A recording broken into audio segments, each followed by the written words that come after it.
Hello, everyone. I'm Ben Coleman, one of your many hosts for the Florida Aviation Network, and we're here at the Reno Air Races 2018. It's always a pleasure to come across some old friends and some new friends that we meet.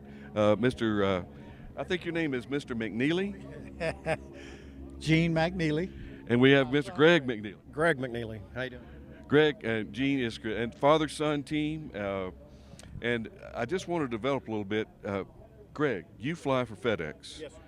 Yes, sir. I fly the captain on the 777, flying all international now, so all over the world. Is that as much fun as being here at Reno and flying these T6s? No, it's pretty boring actually compared to this. Now, wrong answer. For all the kids out there, says no. 777 flight is just the epitome of aviation. Yeah, it's actually the top of the food chain for flying, so it's a great job. I love it. Get to see the world. Greg, is there anything that this man has taught you about aviation? He taught me to fly. He taught me everything when I was about 14, 13 years old. Gene, I want to develop this, and you have recently retired. You kind of stepped down from the Aeroshell team. Yes, sir. I flew 23 years with the Aeroshell team as a slot pilot in the right wing, and retired last year. That was a long, fun time flying with the team. Well, and you're still involved. So I know you may not be there flying in the formation, but you're running things from the ground, I know. Well, I'm helping a little bit, just verbally helping some. But I'm doing some solos and still air racing, so I'm having a good time. And you pass the baton, and that's the way, really, for you young ones out there. If your dad's not involved with it, someday you're going to be the mom and the dad, so you need to get involved with it so you can pass it down to your kids. Greg, tell me a little bit about you're going to be kind of taking over for racing number 90 out here. Well, I'm already racing number 90, and he's racing 89, so we're actually racing against each other. Oh, who do you think's going to win? Well, I am.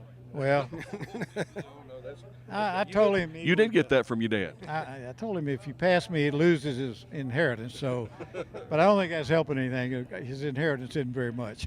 I think he's both of you are winners in my book. And I tell you, Gene, and we talked about this earlier, that I love to see air show and pilots and the race pilots get into the business the right way and get out of it the right way.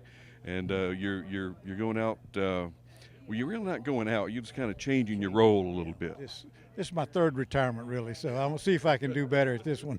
Tell me about flying ag planes quickly, Well, in about 30 seconds. My career started as an ag pilot, and I flew for 30 years in Arkansas, spraying rice, soybeans, and cotton, and developed a little cargo company hauling on-demand freight, which developed into a fair-sized company.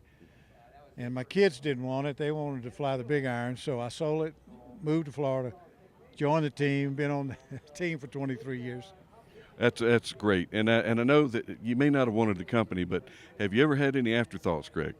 No, I'd love to run the company, but I couldn't turn down FedEx. That was an incredible job. And What do you have, both of you gentlemen, we're going to close this out because we got a race to go watch.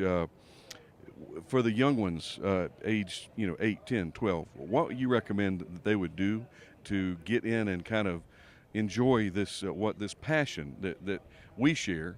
And it's not like, I don't think I've worked a day in my life in aviation. It's a hobby I was fortunate to get paid for. But what would you tell them to do?